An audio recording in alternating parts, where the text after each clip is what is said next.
জীবনতলাতে MLA কাপের খেলা হয়েছে, সেই খেলা থেকে যাদবপুরের সংসদ বলছেন 2026 বিধানসভায় ভাঙড়ে খেলা হবে। খেলা হয়েছে, রক্ত খেলা হয়েছে ভাঙড়ে, সেটা দেখেছে গোটা বাংলার মানুষ। তারপরে সংসদ বলছে খেলা হবে, প্রশ্ন শুরু করে দিয়েছে বাংলার মানুষ কোন খেলা খেলবে। ব্যাপারটা ওটাই তো, ওনার তো আর বাড়ির লোকের কিছু ক্ষতি হবে না, ক্ষতি হবে সাধারণ মানুষের, ভোটারদের। সে তৃণমূল, বিজেপি, আইএসএফ, কংগ্রেস, সাধারণ মানুষ, খেটে খাওয়া মানুষের ক্ষতি হবে। এই রক্ত, খেটে খাওয়া মানুষের রক্ত দেখতে ওনাদের পছন্দ বাড়াবাড়ি। উনি দীর্ঘদিন ধরেই দেখে আসছে মানুষকে উস্কানিমূলক কথা বলে চলে যাবেন, কিন্তু ক্ষতিগ্রস্ত কারা হবে? ভাঙড়ের মানুষ। আমি ভাঙড়ে বারবার বলেছি, আজকেও বলছি, যে সাধারণ মানুষরা মারামারি হানাহানিতে জড়াবেন না। কেস কাবাড়ি, মামলা, খুন খারাপি যা হচ্ছে সব সাধারণ মানুষে হচ্ছে, আর নেতাগুলো তখন গায়ে হাওয়া লাগিয়ে ঘুরছে।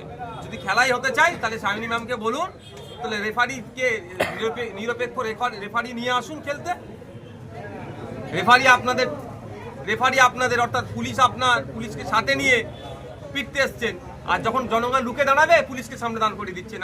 আর জনগণ তো আর পুলিশের বিরুদ্ধে ব্যবস্থা সেইভাবে তো আমরা সেইভাবে মানুষকে বলি না। জনগণকে সবসময় আহ্বান করি যে আপনার কি বলে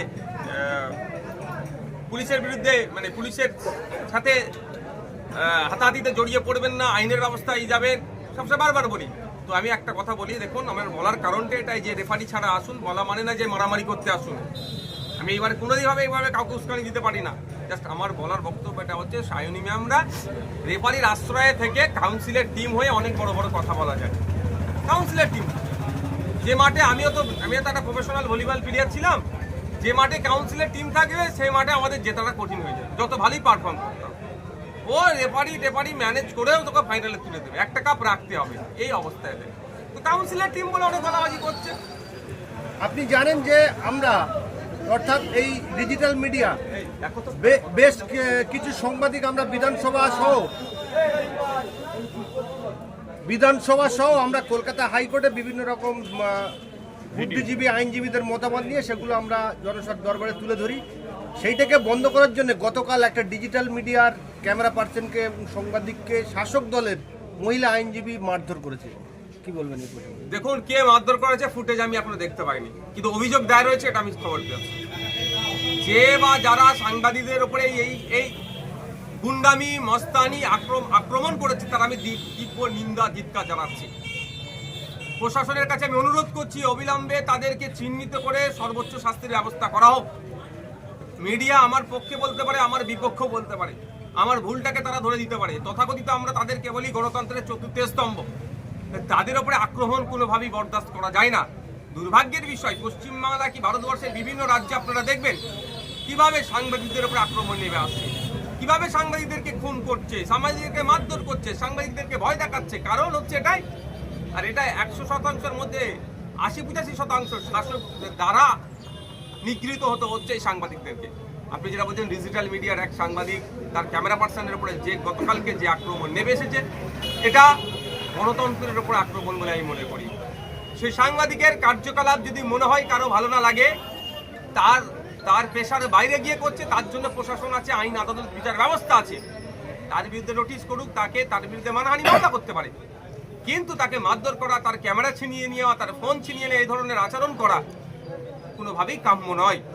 দুর্ভাগ্যের বিষয়, সারা ভারতবর্ষ নয়, সারা পৃথিবীর 180টি দেশকে নিয়ে সমীক্ষা করে এই 2024 সালে লাস্ট সমীক্ষা হয়েছে,